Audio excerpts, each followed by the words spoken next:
Pour répéter plusieurs informations dans une page web, dans une JSP, nous allons avoir recours aux boucles. Ça tombe bien, la JSTL nous propose plusieurs types de boucles, que ce soit pour répéter des informations un certain nombre de fois, définies à l'avance, ou pour faire des itérations sur une collection d'objets Java. Les boucles en JSTL vont vite devenir incontournables.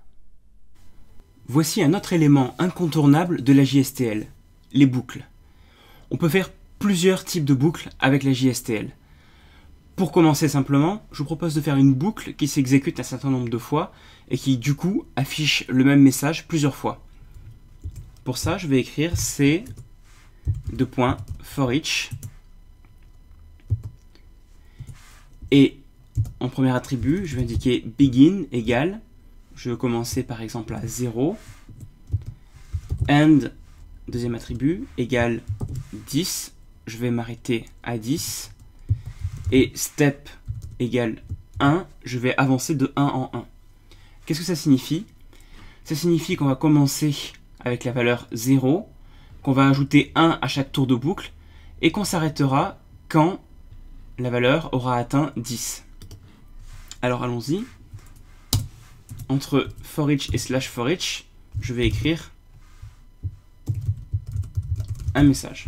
Peu importe. Voilà. Essayons de lancer ça.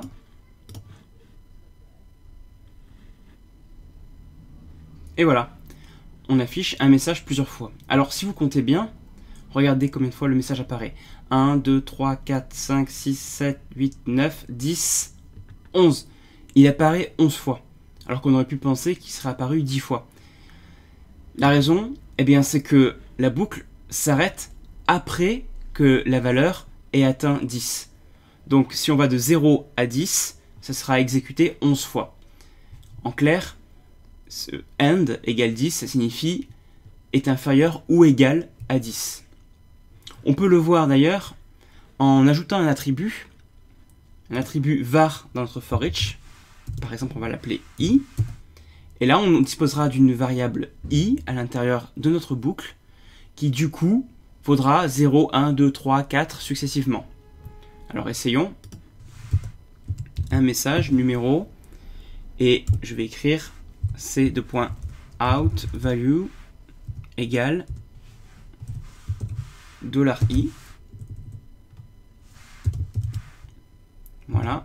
Et ici, on va voir mon i s'afficher au fur et à mesure. Et voilà. Il vaut 0, pardon, il commence à 0, 1, 2, 3, jusqu'à 10. D'où le fait qu'il y ait 11 messages. Si vous voulez aller de 2 en 2, vous écrirez step égale 2 dans les attributs. Et du coup, vous aurez 0, 2, 4, 6, 8 et 10. La boucle JSTL, for each, nous permet aussi de parcourir des tableaux, des arrays, des énumérations, des maps, des collections en Java, etc. On peut faire le test en définissant par exemple dans notre servlet un array très simple de chaîne de caractères. String, crochet, crochet, qu'on va appeler titre parce qu'il va contenir des titres. Égal, et là on va dire nouvel incendie.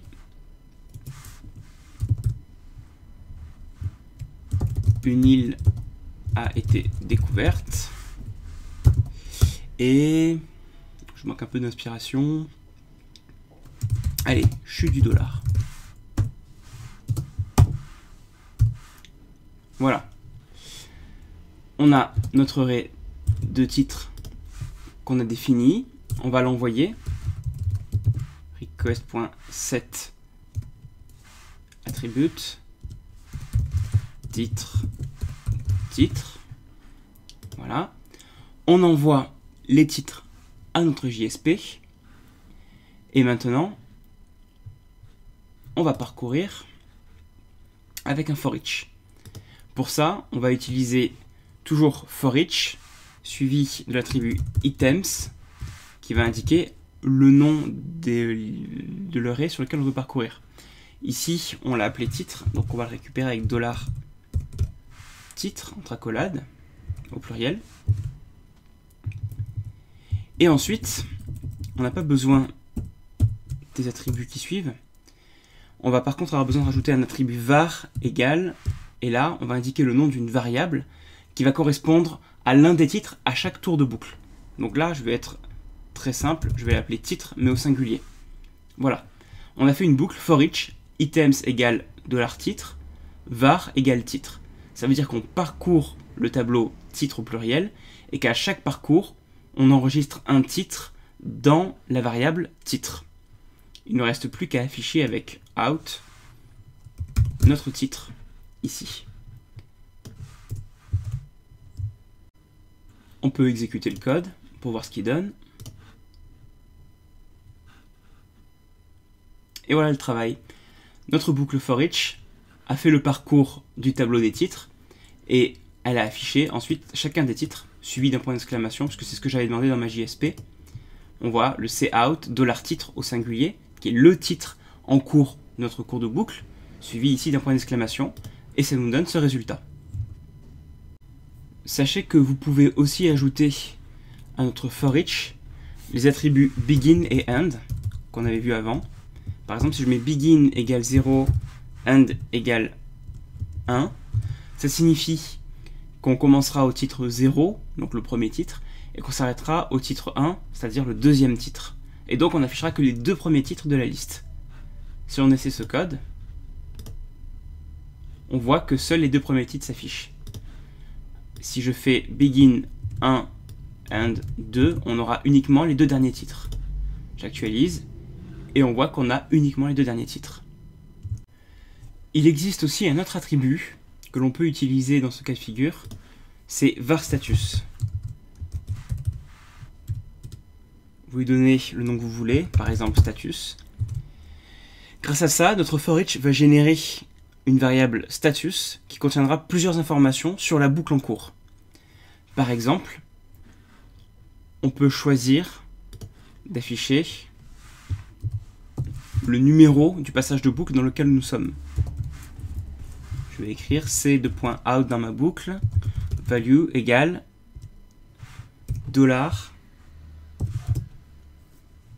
$status.count. Voilà ce que ça donne. On a défini une variable status qui contient le statut de la boucle et on accède à l'une de ses propriétés, en l'occurrence count, qui indique le numéro de la boucle dans laquelle nous sommes. Essayons ça. Et voilà, on voit numéro 1, premier titre, numéro 2, deuxième titre, numéro 3, troisième titre. Sachez qu'il existe d'autres attributs sur status. Là on a utilisé count, qui est en fait un compteur qui commence à 1 et qui évolue au fur et à mesure. Mais il existe aussi index, qui est quasiment comme count, sauf qu'il commence son compteur, lui, à 0. Vous avez aussi current, qui lui correspond à l'élément courant que nous sommes en train de parcourir. Et puis vous pouvez retrouver aussi first, qui indique si nous sommes dans le premier élément de la liste, ou encore last, si nous sommes dans le dernier élément de la liste. Sachez qu'il existe une boucle for spécialement dédiée aux chaînes de caractères. Cette boucle, elle a un autre nom, c'est for tokens. Elle prend un attribut, var, qui va correspondre au morceau de la chaîne qu'on va découper. Donc je vais l'appeler morceau. Items, un deuxième attribut, qui contient la chaîne qu'on veut découper. Donc là, je vais par exemple écrire un élément, encore un autre élément, un dernier pour la route. Voilà, le tout séparé par des slash. Et ensuite, un attribut delims, dans lequel on met les délimiteurs, c'est-à-dire les éléments qui vont nous permettre de couper la chaîne. Donc ici, je veux la couper la chaîne en fonction de ces slash, donc je mets delims slash.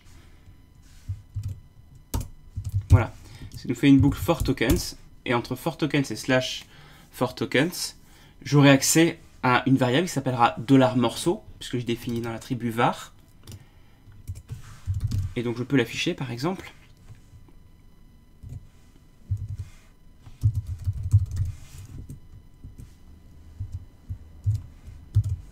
Voilà.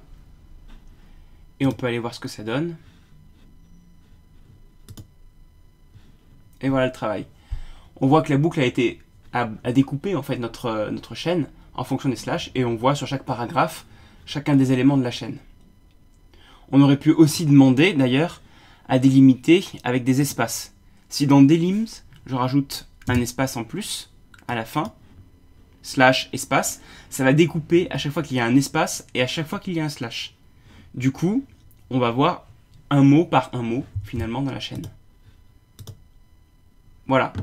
Sur chaque paragraphe, on a un mot différent maintenant puisqu'on a choisi aussi de découper à chaque fois qu'il y avait un espace.